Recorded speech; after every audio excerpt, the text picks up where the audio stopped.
السلام علیکم ورحمۃ اللہ وبرکاتہ۔ ان الحمد للہ نحمده ونستعینه ونستغفره ونعوذ باللہ من شرور انفسنا ومن سیئات اعمالنا، من يهده اللہ فلا مضل له ومن يضلل فلا هادی له۔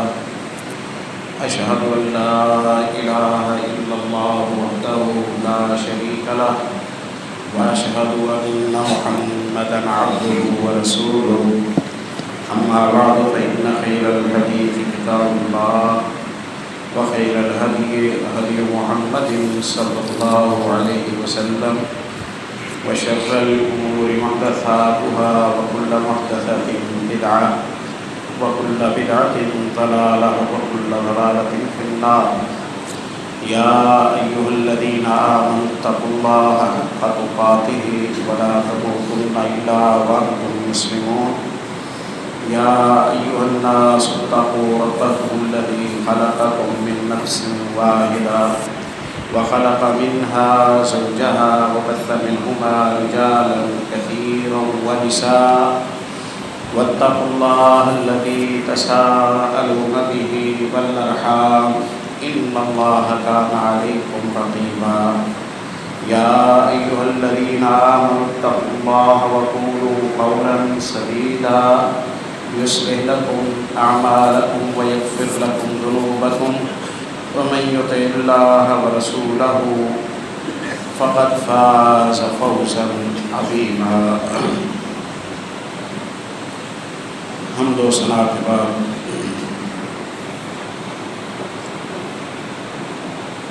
زندگی میں سچائی کو اپنانے اور جھوٹ کو زندگی سے مکمل طور پر ختم کر دینے کا پیغام پچھلے 2 خطبات میں آپ کے سامنے رکھا گیا تھا۔ ہماری زندگی میں بعض موقعوں پر ضرورت پڑتی ہے کہ ہم بات جوں کی توں آگے پیش نہ کریں۔ اگر ہم سچی صاف بات ایک سے دوسرے تک پیش کر دیتے ہیں تو خطرہ ہوتا ہے کہ 2 مسلمانوں کے درمیان جھگڑا کھڑا ہو جائے گا، لڑائی شروع ہو جائے گی، رشتے کٹیں گے، بدگمانی پھیلے گی، مصیبت بڑھے گی۔ ایسی مجبوریوں کے تحت چاہیے کہ بعد میں نرمی کر کے تعریض کا، اشارے کنایے کا اہتمام کیا جائے۔ یہ نہ کہا جائے کہ میں نے تو جو سنا وہی آگے بیان کر دیا۔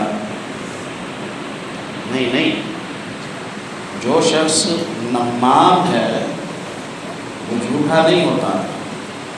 پیارے نبی صلی اللہ علیہ وسلم نے فرمایا نا کہ جنت میں قطات نہیں جائے گا۔ پوچھا گیا قطات کون ہے؟ آپ نے فرمایا نمام ہے۔ یہ نمام کون ہوتا ہے؟ نمام وہ سچا انسان ہے جو میرے ساتھ بیٹھ کر مجھے باتوں میں لگاتا ہے، مجھ سے میرا معافی ضمیر لیتا ہے، مجھے غصہ دلاتا ہے میرے مخالف کے بارے میں، میرے وہ جذبات جو گم تھے، جو دبے ہوئے تھے، انہیں اجاگر کرتا ہے، آگے لگ کر مجھ سے کڑوی کسیلی سخت باتیں کرواتا ہے، پھر یہی باتیں وہ جا کر میرے مخالف کو سنا دیتا ہے۔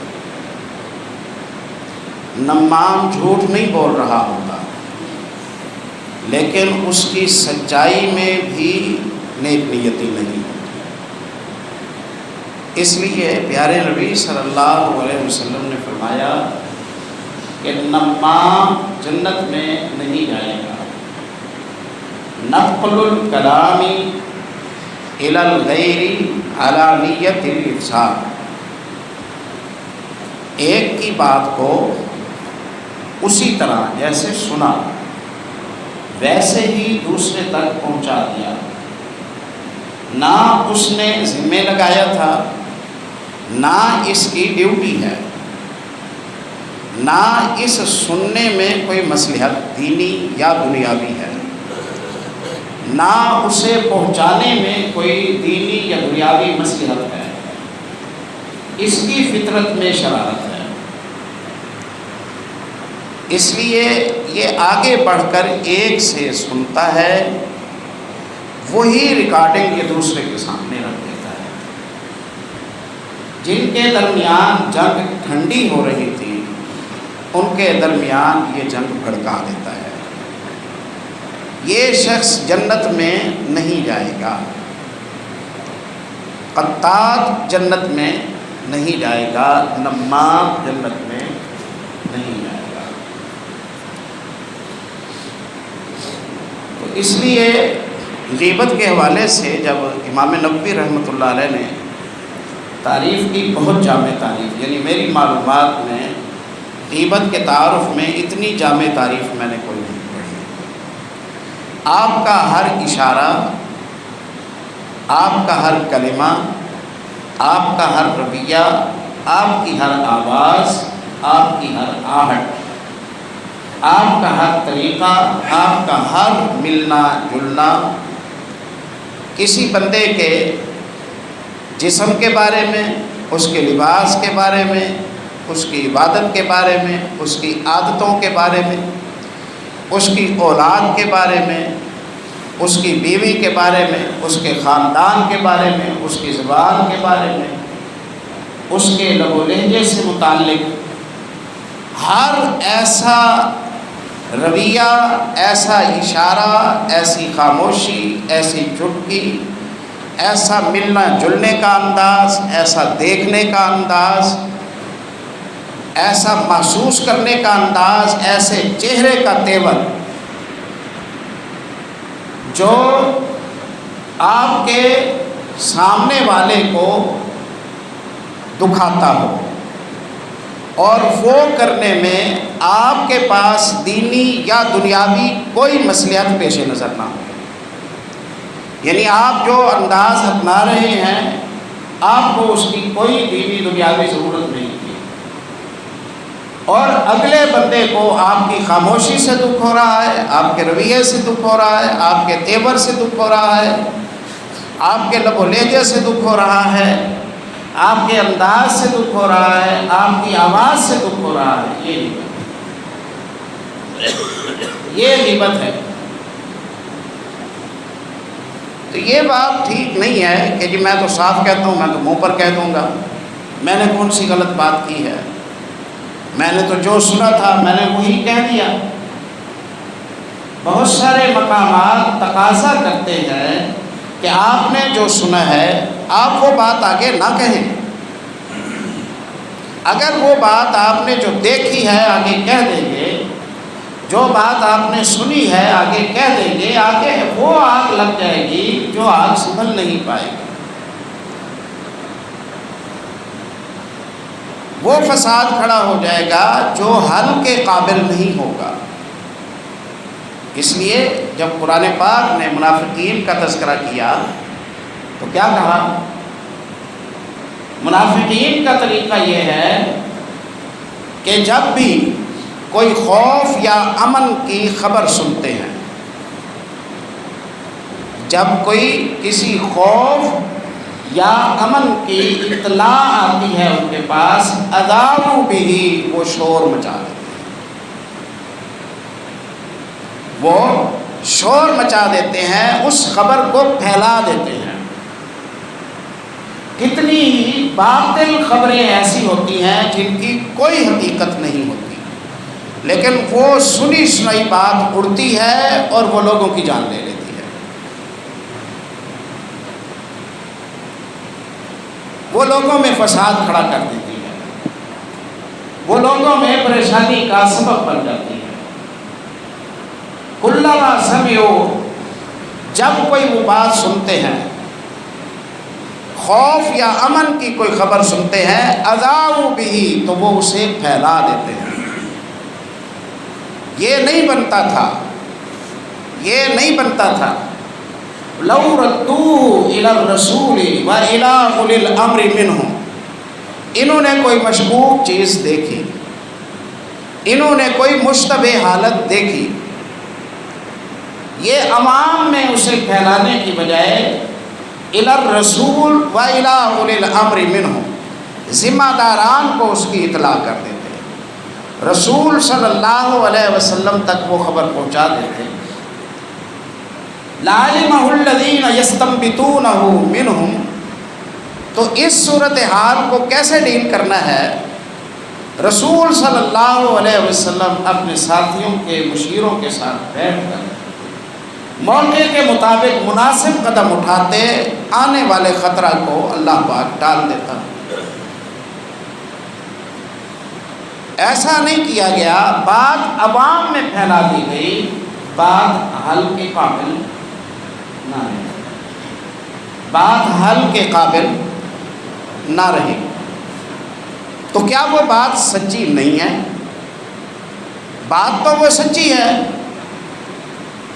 لیکن کیا وہ بات عوام تک پہنچانی ہے؟ نہیں۔ کیا وہ بات عوام تک پہنچانے میں ہمارے ملک میں کئی دفعہ اس حوالے سے عوام نے جوش میں آ کر لوگوں کو قتل کیا ہے کہ فلاں نے قرآن پاک جلا دیا۔ ان قتل کرنے والوں میں کسی نے بھی اسے جلاتے ہوئے نہیں دیکھا، کسی نے بھی نہیں دیکھا۔ اس نے اس سے سنا، اس نے اس سے سنا، اس نے اس سے سنا۔ یہ ڈنڈے سوٹے لے کے آ گئے اور انہوں نے آ کر اسے مارا۔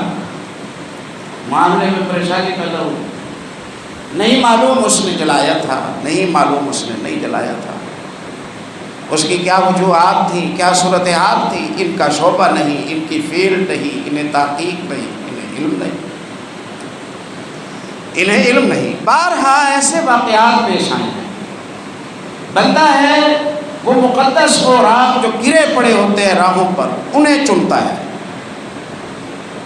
انہیں چنتا ہے تاکہ ان کی توہین نہ ہوتی رہے، انہیں سنبھالتا ہے، انہیں آ کر ایک مخصوص مقام پر رکھتا ہے، جب اکٹھے ہو جاتے ہیں انہیں متعلقہ جگہ پر پہنچا دیتا ہے تاکہ مقدس اوراق کی توہین نہ ہو۔ اللہ کا کرنا ان ورقوں میں سے کسی ورقے کو چنگاری لگ گئی، اس کی لائق نہیں۔ گھر میں چولہا ہے، آگ ہے، کچن ہے، کوکنگ ہے، یہ مقدس اوراق کے تقدس کا خیال کر رہا تھا، اپنی کام چھوڑ چھاڑ کے یہ کر رہا ہو گیا۔ خبر تو سچی ہے کہ ان مقدس اوراق کو آگ لگی اس کے گھر میں، دھواں اٹھتا ہوا دیکھا اس ہمسائے نے، اس ہمسائے نے، اس ہمسائے نے، ہوا چلی، چند کاغذ جلتے ہوئے اڑتے ہوئے باہر آئے، دیکھا کہ قرآن چل رہا ہے۔ لوگوں نے شور مچایا، بلوا دیا، ہتھیار اٹھائے، دروازہ کھٹکھٹایا، دروازہ نہ کھلا، دروازہ توڑا، پکڑا، مارا، پیٹا، بعض دفعہ جان لے لی۔ کیا یہ مجرم تھا جسے سزا دی جائے؟ کیا یہ خبر جھوٹی ہے کہ اس کے گھر میں یہ مقدس اوراق چلے؟ خبر سچی ہے۔ ہر خبر سچی ہر فرد تک پہنچائیں گے تو یہ نقصان ہوگا۔ متعلق لو ردوا الی الرسول و الی اولی الامر منہم لعلمہ الذین یستنبطونہ۔ مسلمان ذمہ دار فرد کی یہ ڈیوٹی ہے، اس خبر کو متعلق لوگوں تک پہنچاؤ، وہ بہتر سمجھیں گے کہ یہاں اب کیا قدم اٹھانا چاہیے۔ پیارے نبی صلی اللہ علیہ وسلم کو اطلاع ہوئی، جنگ خندق ہو رہی تھی، دشمن نے گھیرا کیا ہوا ہے، موسم میں خرابی ہے، المناک بھوک افلاس کی صورتحال ہے، مہینے بھر سے اہل خانہ سے دور ہیں، اطلاع ملی کہ یہود مدینہ بنو قریظہ کا قبیلہ ہمارا ہمسایہ، جن کی ہمارے ساتھ میثاق مدینہ کی صورت میں صلح ہو چکی ہے، انہوں نے اپنی صلح توڑ دی ہے اور دشمن کے ساتھ انہوں نے ساز باز کر لی ہے، جاسوسوں نے اطلاع دی۔ اور پروگرام یہ ہے کہ آج رات دشمن باہر سے حملہ کرے گا، یہودی ان کے راستے دیں گے، اسلحہ دیں گے، تعاون دیں گے، افراد دیں گے، یہ اندر سے حملہ کر دیں گے۔ دن کے وقت اطلاع ملی پیارے نبی صلی اللہ علیہ وسلم۔ اب آپ اندازہ کیجئے، یہ اطلاع ملے ان مجاہدین کو، اعلان ہو جائے سپیکر میں کہ یہودی ان کے ساتھ مل گئے ہیں، خوشی کی لہر دوڑے گی یا مایوسی پھیل جائے گی، گھبراہٹ پھیل جائے گی، بے چینی پھیل جائے گی، غم پھیل جائے گا۔ جتنی طاقت ہے اتنی ہمت بھی بندہ نہیں کر پائے۔ پیارے نبی صلی اللہ علیہ وسلم کو جاسوسوں نے اطلاع دی ساز باز ہو رہی ہے۔ سب سے پہلا قدم آپ نے یہ اٹھایا، آپ نے زبیر ابن عوام رضی اللہ عنہ سے کہا جائیں اور بنو قریظہ کی خبر لے کے آئیں، بنو قریظہ کی خبر لے کے آئیں، خبر سچی بھی ہے یا سچی نہیں ہے۔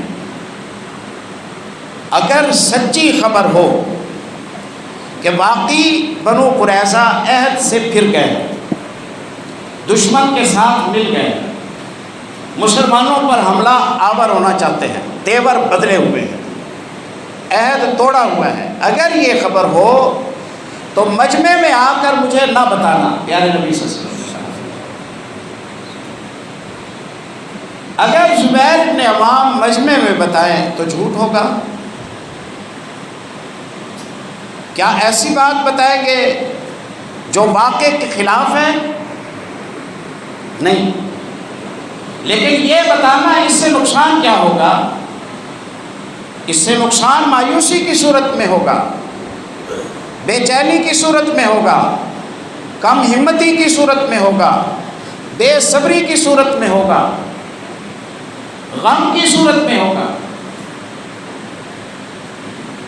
تو خبر قوم کو وہ دو جو خبر انہیں مایوس نہ کرے، قوم کو وہ خبر دو جو خبر انہیں گمراہ نہ کرے، قوم کو وہ خبر دو جو خبر انہیں بدگمان نہ کرے، قوم کو وہ خبر دو جو انہیں کم ہمت نہ کرے۔ یہ منہج ہے پیارے نبی صلی اللہ علیہ وسلم کا۔ اتنا کہنا کافی نہیں ہے کہ خبر ہے تو صحیح، میں نے کوئی اور بات تو نہیں کہی، خبر ہے، لیکن یہ خبر قوم کو دینے کی ہے یا نہیں ہے، یہ مخبر کی شعور مندی ہے، یہ مخبر کی شعور مندی ہے۔ اسی کو سمجھنا ضروری ہے پیارے بھائیوں، اسی کو سمجھنا ضروری ہے، ورنہ معاملات الجھ جائیں گے۔ یہ میں نے جو آپ کے سامنے مثال پیش کی ہے، یہ ملتان کی مثال ہے، ہمارے ہمسایوں میں یہ مثال ہے۔ اب تک بندہ جیل میں پڑا ہوا ہے، خاندان جیل میں پڑا ہوا ہے، عاشق اور محب، ان سے خدشہ ہے کہ کہیں اس کی جان نہ لے لیں۔ گورنمنٹ نے اس کی جان بچائی، اس کی جان جس نے کوئی جرم نہیں کیا، جس نے کوئی جرم نہیں کیا، جنہیں تحلیل نہ آتی ہو انہیں خبر دینا ویسے ہی ہے جنہیں علاج نہ آتا ہو ان کے سامنے مریض رکھ دینا۔ نہیں نہیں نہیں نہیں، نہ یہ دانش مندی ہے، نہ یہ فائدہ مند ہے، نہ اس کے امت مسلمہ کے لیے کوئی فوائد ہیں، بلکہ سراسر نقصانات ہیں، بلکہ سراسر نقصان۔ خبر سچی ہو تو لوگوں کے سامنے نہ بتانا، اشارتاً کہنا کہ اللہ کے نبی ابو رافع یہودی نے جیسے عہد توڑ دیا تھا، بنو قریظہ کے لوگ اپنے سردار ابو رافع کے قدموں پر چل گئے۔ وہاں بھی صریح جملہ نہ کہنا، بس کہنا کہ ابو رافع، باقی ساری بات میں سمجھ جاؤں گا۔ بس کہنا کہ ابو رافع، میں ساری بات سمجھ جاؤں گا۔ اور اگر خبر سچی نہ ہو، اگر خبر سچی نہ ہو تو مجمع میں آ کے بتا دینا اللہ کے نبی یہودی وفاداری میں بیٹھے ہیں، میثاق مدینہ کے مطابق ہیں، انہوں نے دشمن کے ساتھ کوئی اتحاد نہیں کیا ہے، یہودیوں کی طرف سے بے فکر ہوں، ان سے کوئی خطرہ نہیں۔ لوگوں کے دل بڑے ہو جائیں گے۔ سیدنا زبیر ابن عوام گئے یہودیوں کی بستی میں، وہ آوازیں کسنے لگے، گالی گلوچ دینے لگے، بد کلامی کرنے لگے۔ اور کہا تمہارا تو ہمارے ساتھ وعدہ ہے، عہد ہے، تمہارے موڈ کیوں خراب ہیں؟ انہوں نے کہا کوئی وعدہ شدہ نہیں ہے تمہارے ساتھ ہمارا۔ اوہ، بات کھل گئی، بات کھل گئی۔ گھوڑے کو دوڑایا، پیارے نبی صلی اللہ علیہ وسلم کی خدمت میں آئے۔ آپ بھی منتظر ہیں، آپ بھی منتظر ہیں۔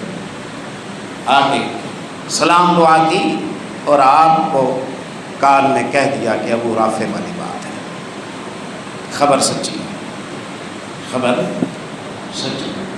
آپ صلی اللہ علیہ وسلم کو اطلاع ملی، اللہ پاک نے اپنی مدد فرمائی، اللہ نے اس آنے والے طوفان کو روک دیا، ورنہ ایک طوفان باہر سے آتا، ایک طوفان اندر کھڑا ہو جاتا، داخلی صورتحال متاثر ہو جاتی۔ تو چند استثنائی صورتیں ہم نے پڑھی، وہ مجبوریاں، وہ خطرات، وہ مسائل جو متوقع ہوں آپ کے صاف بات کہنے کی صورت میں، ان کے تحت کسی تعمیری مقصد کے تحت آپ کو چاہیے کہ آپ جان بچا لیں، آپ کو چاہیے کہ آپ عزت بچا لیں، آپ کو چاہیے کہ آپ شرف بچا لیں، اور آپ تاریخ سے کام لیں۔ تاریخ جھوٹ نہیں ہے، تاریخ وہ ذو معنی کلام ہے کہ جس میں آپ کچھ کہہ رہے ہیں اور سمجھنے والا کوئی اور بات سمجھ لیتا ہے۔ ظاہری الفاظ کچھ ہے، جیسے آپ صلی اللہ علیہ وسلم کی میں نے مثال دی نا، اس نے پوچھا آپ کہاں سے آئے ہیں؟ کہا نحن من الماء، ہم پانی سے ہیں، اور اسے چلتا کیا۔ یہ تاریخ ہے۔ اسی طرح کی تاریخات کا تذکرہ سیدنا ابراہیم علیہ السلام کے حوالے سے ملتا ہے۔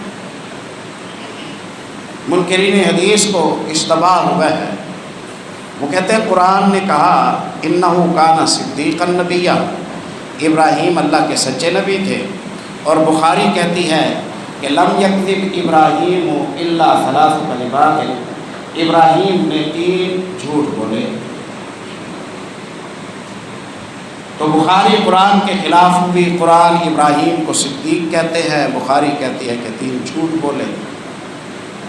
تو یہ بخاری کی حدیث قرآن کے خلاف ہے۔ نہیں، ایسا نہیں ہے، ایسا نہیں ہے، یہ کذب ہے نا جو قریش کی زبان میں، آپ قریش میں سے تھے، قریش کی زبان میں یہ کئی معنوں میں استعمال ہوتا ہے۔ کذب کا جو لفظ ہے قریش اخطا کے معنی میں استعمال کرتے ہیں۔ سیدنا عبداللہ ابن عباس رضی اللہ عنہ کو پتہ چلا کہ تابعی نوف بقالی کہتا ہے کہ وہ خضر علیہ السلام کے ساتھ جو موسیٰ تھے نا، وہ نبی موسیٰ نہیں تھے، وہ کوئی عام بندہ موسیٰ تھا۔ ابن عباس رضی اللہ عنہ سے پوچھا گیا کہ نوف بقالی یہ کہتے ہیں، تو انہوں نے کہا کذب عدو اللہ، اس بے سمجھ نے غلط بات کہی ہے۔ علماء کہتے ہیں الکذب بلسان اہل مکہ الخطا، مکے کے لوگ جب کذب کا لفظ استعمال کرتے ہیں تو وہ جھوٹ کے معنی میں استعمال نہیں کرتے، وہ غلطی کے معنی میں، نسیان کے معنی میں استعمال کر جاتے ہیں۔ پھر یہاں ابراہیم علیہ السلام کے بارے میں جو 3 باتیں حدیث میں آئی ہیں، 2 باتیں تو قرآن میں بھی آئی ہیں۔ ابراہیم علیہ السلام جا رہے ہیں، مصر میں ہیں، زوجہ ساتھ ہے، ایک ریاست سے گزرے، اس کے بادشاہ کے ظالم بدکار کارندوں نے گرفتار کر لیا، خواہش پرست تھا، انہوں نے گرفتار کیا۔ کون ہو؟ ابراہیم علیہ السلام نے اپنا نام بتایا۔ یہ خاتون کون ہے؟ ابراہیم علیہ السلام نے فرمایا میری بہن، کیونکہ اس کا قانون یہ تھا کہ خامد بیوی اکٹھے جا رہے ہوں تو خامد کو قتل کرو اور بیوی کو گرفتار کر کے لاؤ میرے پاس۔ اب اسے کیوں بتایا جائے کہ یہ میری بیوی ہے؟ جان کو بھی خطرہ، عزت کو بھی خطرہ۔ کہا یہ میری بہن ہے۔ وہ چلے گئے۔ ابراہیم علیہ السلام نے فوراً اپنی بیوی سے کہا کہ زمین میں تمہارے اور میرے سوا کوئی مومن نہیں ہے، اور مومن آپس میں ایمان کی بنیاد پر بھائی بہن ہوتے ہیں، اس لیے جب آپ سے پوچھے تو مجھے جھٹلا نہ دینا، ورنہ انہوں نے مجھے شہید کر دینا ہے اور آپ کو نقصان پہنچانا ہے، مجبوری ہے۔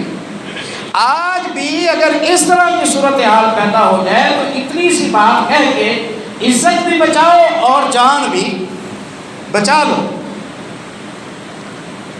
وہ دین انسانیت کے حق میں نہیں ہوگا جو کہے کہ اتنا جملہ نہ کہو اور عزت لٹنے دو اور جان لٹنے دو۔ ہم حیران ہیں منکرین حدیث کیا چاہتے ہیں کہ اتنا جملہ برداشت نہیں، عزت کا لٹنا برداشت ہے۔ یہ پاگل پن کا اعتراض ہے جو نبی کی طرف کیا اور اپنی عزتوں کو داؤ پر لگا دیا، جو نبی پر اعتراض کیا اور اپنی جانوں کو داؤ پر لگا دیا۔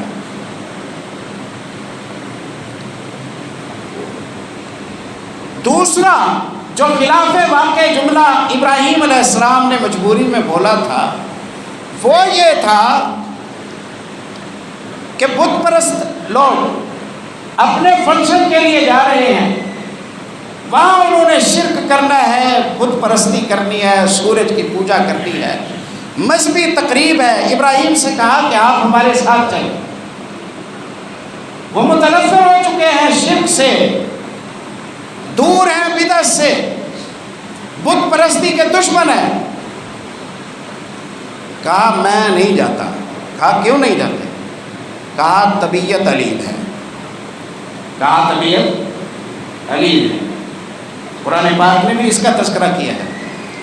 تو جو لوگ اس حدیث پر کہتے ہیں کہ دیکھو حدیث نے کہا جھوٹ بولا، وہ کیا سچ بلوانا چاہتے ہیں کہ میں ٹھیک ہوں جاتا ہوں جا کے شرک کروں،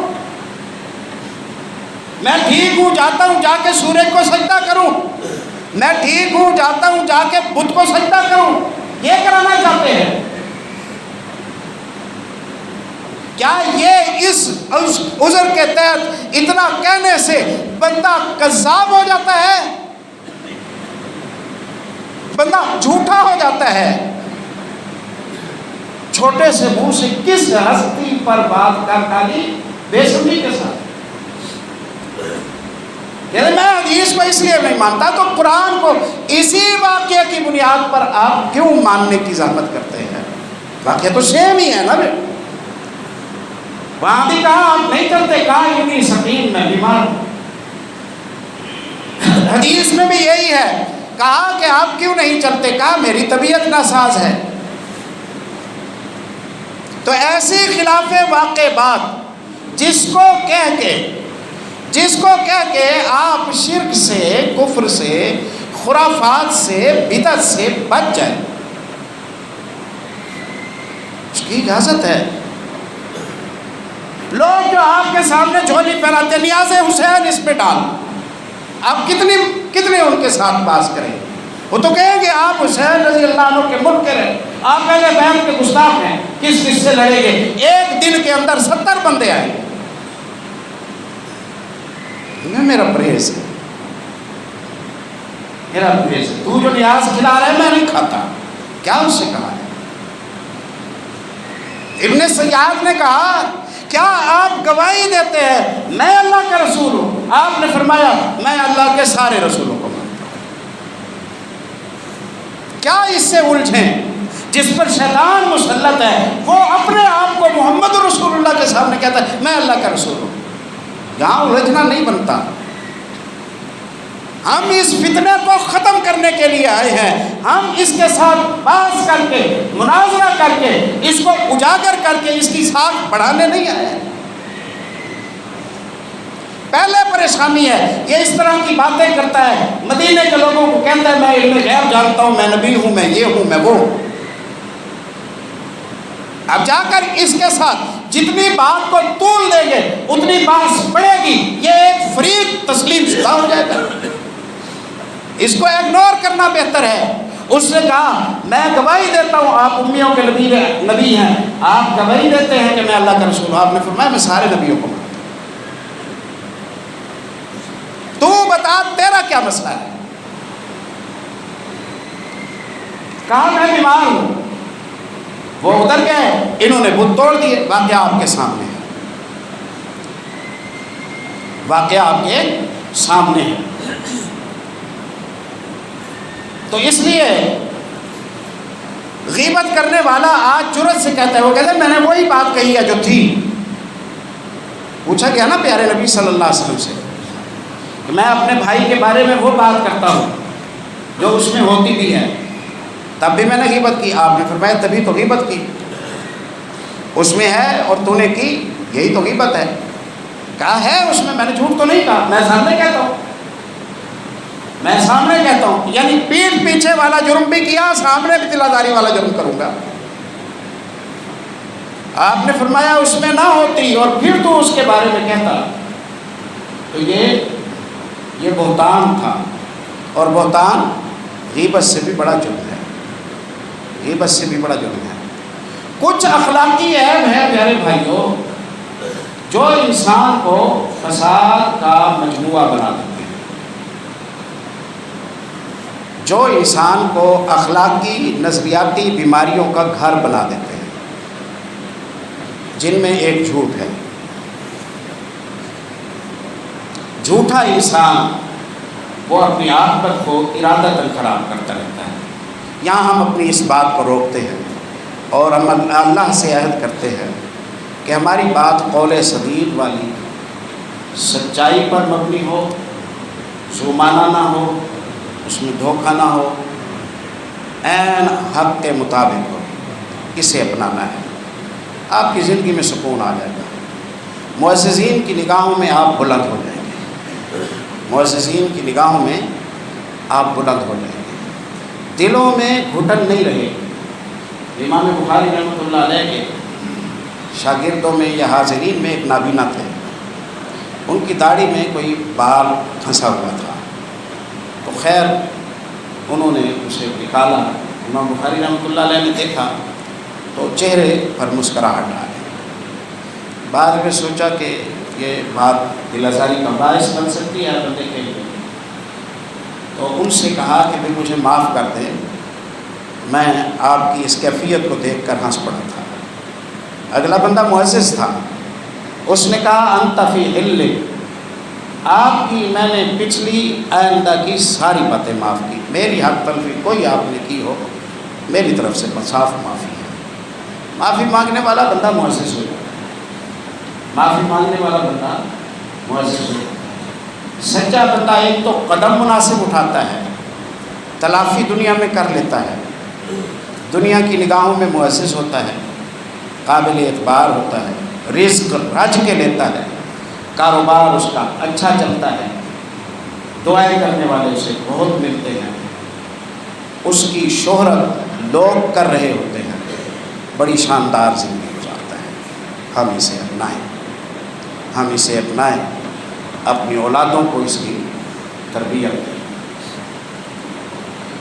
دوسری بات یہ ہے کہ ہمارے دلوں کو پاک رکھنے پر ہمارا دین بڑی تربیت کرتا ہے۔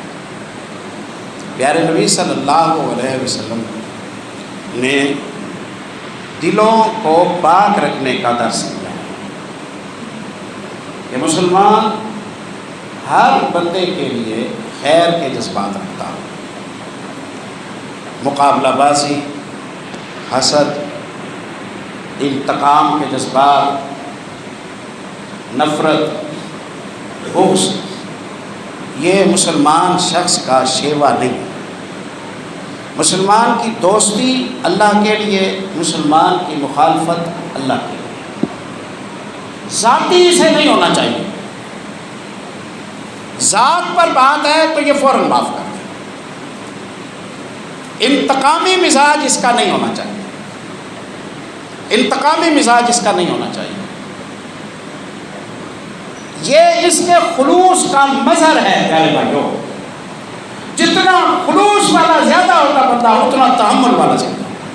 ہم حیران ہوتے ہیں پیارے نبی صلی اللہ علیہ وسلم کے ساتھ۔ بدر کی جنگ ہے، صفیں بندی ہوئی ہے، پیارے نبی صلی اللہ علیہ وسلم نے فرمایا مکے کے کچھ لوگ ہیں جن کو ہم سے کوئی دشمنی نہیں۔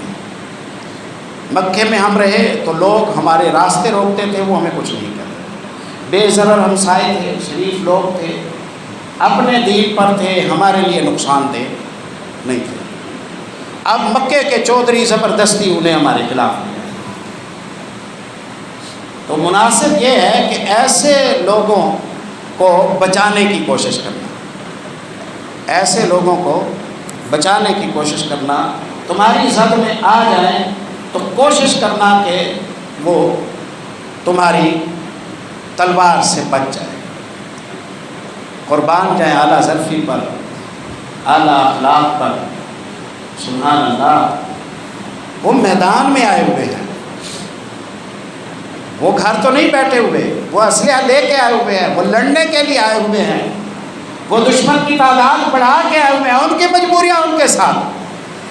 مسلمانوں کو تو جرأت دکھا رہے ہیں نا، یہ جرأت اپنوں کو دکھاتے ہیں اور کہتے ہیں ہم نہیں جاتے۔ آ گئے ہیں میدان میں، صفوں میں کھڑے ہوئے محمد رسول اللہ صلی اللہ علیہ وسلم فرماتے ہیں مکے کے کچھ لوگ ہیں جنہیں تم سے کوئی ذاتی دشمنی نہیں ہے، وہاں انہوں نے کوئی تکلیف نہیں دی تھی، اس لیے انہیں کچھ نہ کہنا، ہو سکے تو بچانا۔ کہا عباس کو بچا دینا، میرے چچا، خیر خواہ چچا، بیعت عقبہ میں شامل ہونے والے، پہلی اور دوسری بیعت عقبہ میں شامل ہونے والے، احد کی خبریں دینے والے، خندق کی خبریں دینے والے، پل پل کی خبریں محمد رسول اللہ تک پہنچانے والے، ان کے گھر کے افراد مسلمان ہو گئے، انہیں تکلیف نہیں دی، انہوں نے نرم دل رکھنے والے، خیر خواہ، ہمدرد، تکلیف کسی کو نہیں دی، لیکن سربراہان میں سے ہیں مکے والے لے آئے۔ انہوں نے کہا آپ چلے گئے، آپ نے فرمایا عباس سے کچھ نہ کہنا۔ آپ نے کہا ابو البختری ایک نیک آدمی تھا، شریف آدمی تھا، جنگ میں نظر آ رہا ہے، اسے کچھ نہ کہنا۔ ایک صحابی کہتے ہیں لڑائی کے دوران ابو البختری میرے سامنے آیا، میں نے پہچانا، میں نے تلوار ہٹا لی، میں نے کہا ہٹ جاؤ ابو البختری، تمہیں قتل کرنے سے پیارے نبی نے روکا ہے۔ اس کے ساتھ دوسرا بندہ تھا، وہ ہٹا، اس نے کہا اسے بھی کچھ نہ کہنا۔ کہا نہیں، اسے قتل کرنے سے نہیں روکا، اس سے قتل کرنے سے نہیں روکا۔ کہا پھر میں اس کے ساتھ، کہا تیری مرضی۔ اس نے حملہ کیا، انہوں نے دفاع کیا، ابو البختری مارا گیا۔ تو مسلمان ذاتی نہیں ہوتا، انانی نہیں ہوتا، منتقم نہیں ہوتا، اس کی سوچ بلند ہے، اور یہ تبھی ہوتا ہے جب آپ کی سوچ تعلق باللہ والی ہو۔ سیدنا حذیفہ بن یمان رضی اللہ عنہ کہتے ہیں احد کا میدان گرم ہے۔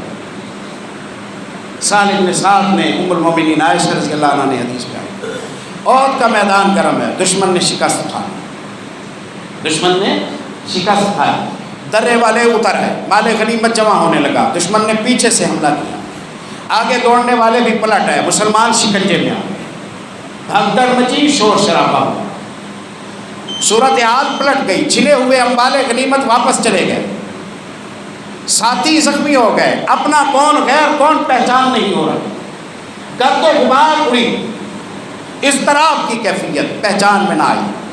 میں جنگ لڑ رہا ہوں، اچانک میں نے دیکھا میرے ابا جی پر لوگ حملہ کر، میں نے پہچان لیا اصحاب رسول اللہ ہے جو ایک صحابی پر حملہ کر رہے ہیں۔ انہیں یہ لگا دشمن ہے، انہیں یہ لگا دشمن ہے۔ میں دوڑا تاکہ میں جا کے بچاؤں اپنے ابا کو، دوڑتے دوڑتے دوڑتے دوڑتے میں وہاں پہنچا۔ جب میں وہاں پہنچا، میرے پہنچنے سے پہلے انہوں نے میرے ابا جی کی گردن کاٹ دی۔ میرے پہنچنے سے پہلے میرے ابا کو شہید کر دیا۔ اللہ اکبر۔ تلوار ہاتھ میں ہے، بہادر جوان ہے، رازدار رسول ہے صلی اللہ علیہ وسلم۔ جنگ خندق میں پیارے نبی صلی اللہ علیہ وسلم نے فرمایا دشمن پر نظر رکھ کے آؤ، جنت کی خبر لو۔ اکیلا بندہ 10,000 کے لشکر کے اندر رات کو گیا بھی صحیح خبر لے کے واپس بھی آیا۔ امت محمد صلی اللہ علیہ وسلم کا اتنا بڑا محسن ہے۔ آج الماریوں میں رکھے ہوئے قرآن پاک ہے نا، یہ سب سے پہلا مشورہ حذیفہ بن یمان نے دیا تھا۔ پہلے قرآن جمع ہو گیا تھا ابو بکر صدیق رضی اللہ عنہ کے زمانے میں، لیکن 7 قراتوں میں جمع ہوا تھا، 7 قراتوں میں جمع ہوا تھا۔ اب جمع ہے 1 قرات میں۔ ساری دنیا کے مسلمان ایک ہی انداز سے پڑھتے ہیں، 1 قرات میں۔ باقی قراتیں علم میں محفوظ ہیں اور عوام میں نسخہ 1 قرات والا ہے۔ یہ مشورہ دیا تھا حذیفہ بن یمان نے۔ عام بندہ نہیں ہے، تلوار ہاتھ میں ہے، باپ کی لاش تڑپ رہی ہے، سر وہ پڑا ہے، قاتل سامنے موجود ہے۔ ابھی نبیڑے جس نے باپ کو قتل کیا ہے اس کی گردن مارے، جوان مرد ہے۔ جیسے وہاں بھول چوک ہے، وہاں یہ بھی بھول چوک کا بہانہ کر لے۔ میرے باپ کے قاتل ہے، میں آوازیں دیتا رہا، میں سمجھاتا رہا، میں کہتا رہا، انہوں نے میری ایک نہیں سنی، میری آنکھوں کے سامنے میرے باپ کو مار دیا ہے، میں کیوں معاف کروں؟ اب بندہ منتقم مزاج ہو تو یہاں اپنی بڑاس نکال لے گا اور بعد میں بات کا دیکھا جائے گا۔ جو کورٹوں کچہریوں پنچایتوں میں ہوگا دیکھا جائے گا، معافی مانگ لیں گے۔ فی الحال تو اپنا جو باپ کا قاتل ہے اسے مار ڈالو۔ یہ خیال آیا، وہیں رک گئے۔ باپ کی جان تو چلی گئی۔ غفر اللہ لکم، اللہ تمہیں معاف کرے۔ میری آواز تم تک نہیں پہنچی، میں کہتا رہا یہ یمان ہے، میرے ابا جی ہیں، تم پہچانے ہی نہیں، انجانے میں مار دیا میرے باپ کو۔ پیارے نبی صلی اللہ علیہ وسلم کو اطلاع ملی کہ یمان کا قتل ہو گیا ہے اور اپنوں کے ہاتھوں سے لا علمی میں ہو گیا ہے۔ آپ نے بلایا حذیفہ کو، حذیفہ جان کی قیمت ہے 100، جو نقصان ہو گیا جان تو واپس نہیں پلٹ سکتی، لیکن تمہارے ابا کی دیت 100 اونٹ بیت المال سے میں تمہیں دیتا ہوں، وہ تیرا حق ہے، تو لے لے۔ کہا اللہ کے نبی میں ان سے جرمانہ لوں جن سے لا علمی میں غلطی ہوئی ہے، ایسی غلطی تو مجھ سے بھی ہو سکتی ہے۔ بیت المال کا مال بیت المال میں رہے، لوگوں کا فائدہ ہوگا، میں اب یہ 100 اونٹ نہیں لیتا۔ ماں جی کہتی ہیں لا زالت فیہ بقیۃ من خیر، حذیفہ بن یمان میں یہ خیر ہمیشہ باقی رہی، حذیفہ بن یمان میں یہ خیر ہمیشہ باقی رہی۔ جنہیں قتل کرنے کے لیے جاتے تھے میدان میں، وہ کلمہ پڑھ لیں تو انہیں اسی وقت گلے سے لگا۔ عمیر بن وہب بدر کی جنگ کے بعد عمیر بن وہب کا بیٹا قید میں چلا گیا، مکے کے 70 بندے مارے گئے، سردار 25 مارے گئے۔ جنگ بدر کے بعد یہ کٹے پھٹے مکے پہنچے، غم کی حالت میں حتیم میں بیٹھے ہوئے ہیں، افسردہ ہے، پریشان ہے، بے چین ہے، بے قرار ہے، ساری فصل ہی کٹ گئی تھی۔ صفوان ابن امیہ کے ساتھ بیٹھے ہیں عمیر ابن وہب رضی اللہ تعالیٰ عنہ۔ صفوان نے کہا بزرگوں کے جانے کے بعد مکے میں رہنے کا مزہ نہیں رہا۔ عمیر نے کہا کہ جی تو چاہتا ہے جا کے میں محمد صلی اللہ علیہ وسلم کو شہید کر بھی دیتا، کیونکہ میرے پاس بہانہ ہے، میں بیٹے کا فدیہ دینے کے بہانے سے جاؤں اور جا کے میں اپنا کام کروں، لیکن ڈرتا ہوں میرے چھوٹے چھوٹے بچے ہیں، ان کا کیا بنے گا، مجھ پر قرضہ ہے، اس کا کیا بنے گا۔ صفوان نے کہا یہ کون سی پریشانی کی بات ہے، میں بھائی ہوں تمہارا، میں دوست ہوں تمہارا، تمہارے بچے میرے بچے، میں عہد کرتا ہوں ان کی کفالت بھی کروں گا، قرضے کی لسٹ دے، قرضہ سارا میں اتاروں، تو جا یہ نیک کام نعوذ باللہ کر کے آ۔ عمیر نے تیاری کی، عمیر چل پڑا، ایگریمنٹ ہو گیا، بچے بھی ٹھیکے پر دیے، قرضہ بھی ٹھیکے پر دیا، اور جا رہا ہے بہانے سے محمد رسول اللہ صلی اللہ علیہ وسلم کو شہید کرنے کے لیے، اور ظاہر یہ کر رہا ہے کہ اپنے بیٹے کو لے لوں۔ جیسے مدینے پہنچا، سواری بٹھائی، خطاب کا بیٹا آیا، گریبان سے پکڑا، تلوار کے دستے سے پکڑا، یہ اللہ کا دشمن یہاں کیا کر رہا ہے؟ کہا کہ بچے کو چھڑانے آیا ہوں۔ کہا تلوار کے ساتھ آئے ہو؟ کہا برا ہو ان تلواروں کا، انہوں نے ہمیں کیا فائدہ دیا ہے؟ اس کو پکڑ کے گرفتار کر کے عمر رضی اللہ عنہ رسول اللہ کے پاس گیا، ساتھیوں سے کہا کہ خبردار رہنا، یہ اللہ کا دشمن آیا ہے، عمر رسول اللہ کو نقصان نہ پہنچائے۔ آپ نے فرمایا عمیر بتاؤ کیا بات ہے، کیسے آئے ہو؟ کہا بیٹے کو چھڑانے آیا۔ آپ نے فرمایا تلوار کے ساتھ؟ کہا ان کا برا ہو تلوار کا سیاسی بیان دیا، انہوں نے ہمیں کیا فائدہ دیا؟ آپ نے فرمایا یہی بات ہے؟ کہتا ہے ہاں یہی ہے۔ آپ نے فرمایا میں تجھے بتاؤں کیا بات ہے؟ کہا کیا بات ہے؟ آپ نے فرمایا تو بیٹھا تھا صفوان کے ساتھ حتیم میں، یہ عہد ہوا، یہ تیاری کی، اس مقصد سے تو آیا ہے، ایسا نہیں ہے؟ ایسا نہیں ہے؟ جواب دینے سے پہلے بندے نے کہا اشہد ان لا الہ الا اللہ، اللہ کی زمین پر یا میں جانتا تھا یا صفوان جانتا تھا، کسی اور کو پتہ ہی نہیں تھا، میرے اندر کے ارادے کا آپ کو بتایا ہے تو اللہ نے بتایا ہے، اس کا مطلب ہے آپ سچے نبی ہیں، میں ایمان لاتا ہوں۔ آپ نے فرمایا اپنے بھائی کو لے جاؤ، اسے دین سکھاؤ۔ اوہ ایک لمحہ پہلے جس کے گریبان میں ہاتھ ہے گرفتار کر کے لا رہے ہیں، اگلے لمحے میں اس کا ہاتھ پکڑ کے اسے سورہ فاتحہ سکھا رہے ہیں۔ مسلمان ذاتی نہیں ہوتا، مسلمان انانی نہیں ہوتا، مسلمان حاقد نہیں ہوتا، مسلمان متکبر نہیں ہوتا، مسلمان انتقام کے جذبے پالتا نہیں رہتا، بھڑکاتا نہیں رہتا۔ اس کی محبتیں وہاں جہاں اللہ پاک کے ساتھ لوگ محبت کرتے ہوں، اس کی نفرتیں وہاں جہاں اللہ کے دین کے لوگ دشمن ہوں۔ بس اس بنیاد پر آ جائیں، زندگی کے رولوں سے نجات مل جائے گی۔ اللہ